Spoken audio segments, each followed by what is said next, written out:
Dumelang bagaetsho. Ke rata go tseya tšhono motsamaisa tiro wa rona wa letsatsi ke go leboge ke tse tšhono e gape ke leboge minister wa rona wa human settlement bile ke go congratulate mo boemong jwa SALGA, South African Local Government, for having been re-elected in this position. And I think Bareka Swana Mawana Twarati Kafabo Khaling Renakana Hore Hayete Luzupili Kwena, things are going to change and for the better. Our Deputy Minister and MECs present today, our Acting Chief Whip of the NCOP, and the Chair of the Select Committee, honorable members, and ladies and gentlemen. Firstly, as SALGA, we would like to applaud the Minister on a clear-cut and insightful speech, which set out in plain, simple terms what the department intends to achieve in 100 days, 1 year, and by the end of the term of this administration. We could not ask for a clearer call to action, Minister. Thank you. And on our part, ladies and gentlemen, honorable members, let us be clear as well, because we as SALGA, we intend to be part of the solution, not of the problem. And the minister demands nothing short of a total mobilization of society around housing provision, a Marshall Plan for human settlement. And this House today, we would therefore like to express our clear and deliberate commitment as organized local government on behalf of all our municipalities in the country to doing our part to make this happen, Minister. And achieving our target of delivering 1.5 million houses over a period of 5 years will not only require a doubling of capacity of instruments and the vehicles currently used. It will require, Minister, the new instruments, the new vehicles, the new delivery models. And on the same breath, honorable members, we are pleased that reaching resolution on the issue of the accreditation and assignment of municipalities is a top priority of the minister's first 100 days. We are pleased about that.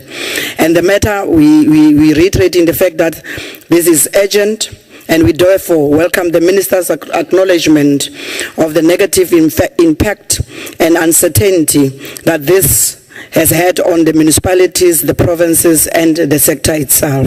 Delays in the disbursement of the capacity grant for the 6 metros for the assignment, for those metros to be assigned will carry financial and legal implications for those metros that we are talking about, Honorable Minister.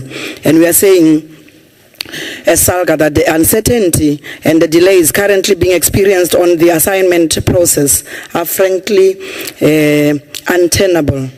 And to a certain extent, they undermine our policy objectives of rapid and integrated delivery. The metros need clarity on the assignment so that they can proceed with the business of delivery with greater impact and agency. And framing assignment as a contest between municipalities and provinces, we feel that it runs contrary to the spirit of cooperative governance as espoused in the legislative framework and the Breaking New Ground policy itself.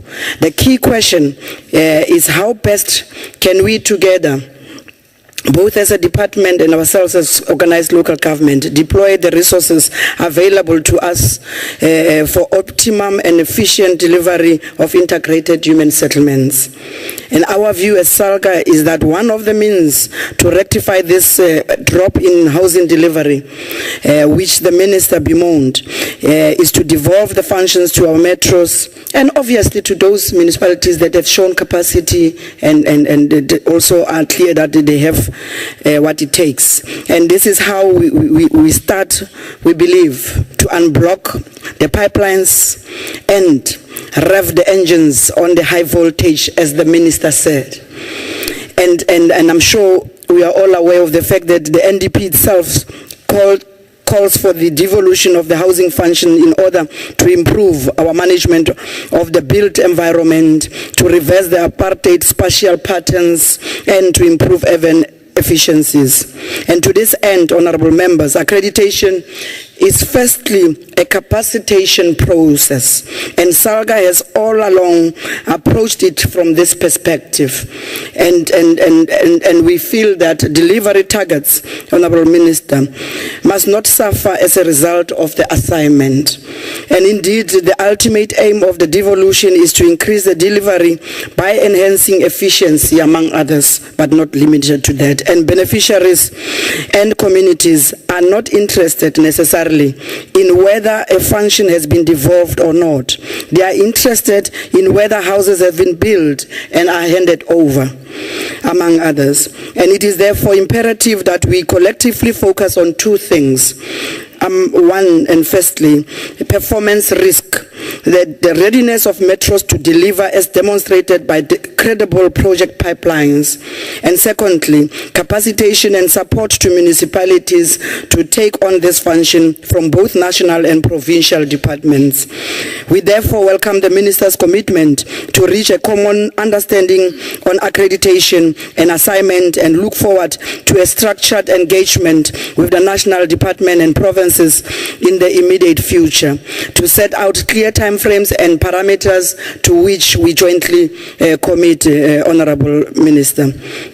We also welcome the Minister's plan to look into the issues of derelict buildings in our inner cities. A number of municipalities are saddled with serious problems dealing with rundown, hijacked buildings in our city centers.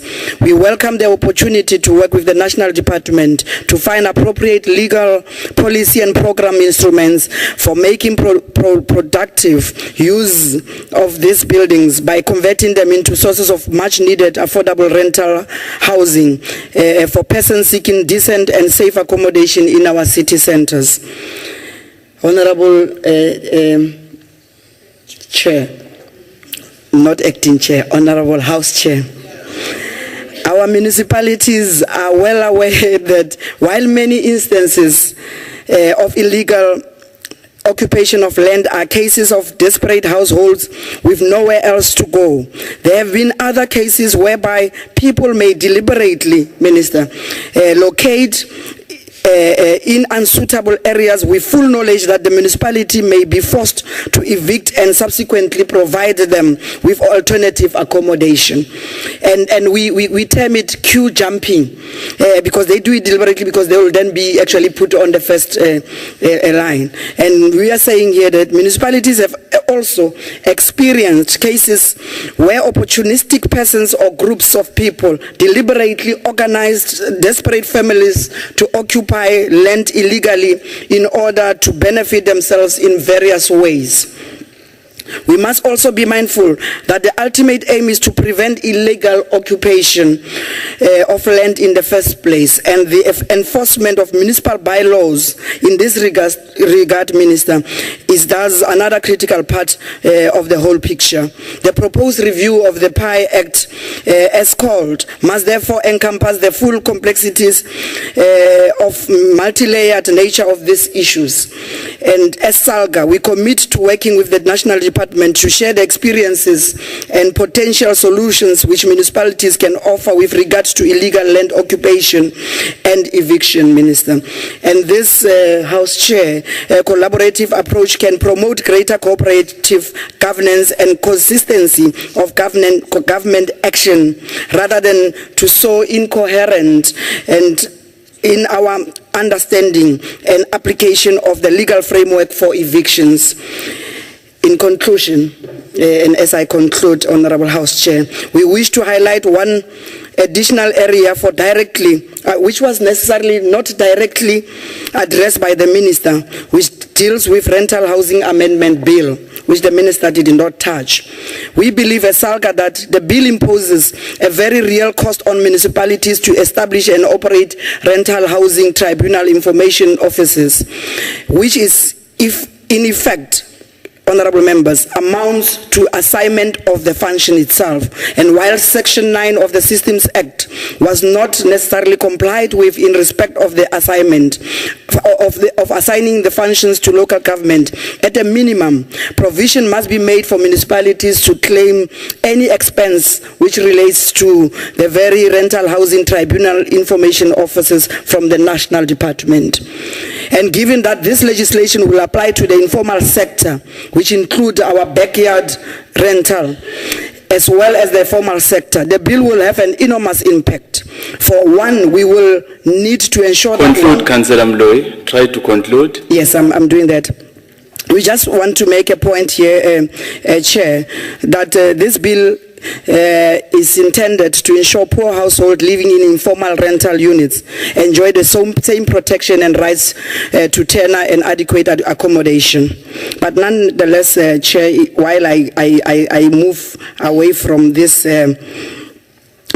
podium, allow me to say that a partnership between the national department and local government is therefore needed, Minister, just to develop any ministerial regulations for the informal rental sector in order to ensure that the impact of such regulations has a positive outcome which is intended for the good cause. And as SALGA, we therefore commit to this working with the Minister and the national department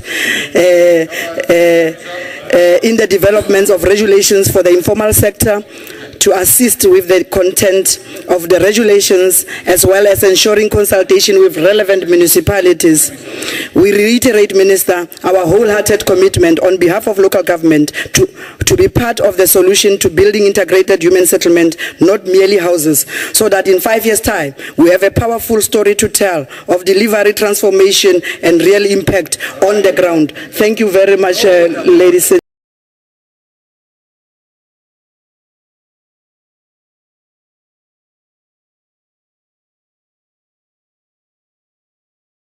gentlemen, honorable members. Thank you very much.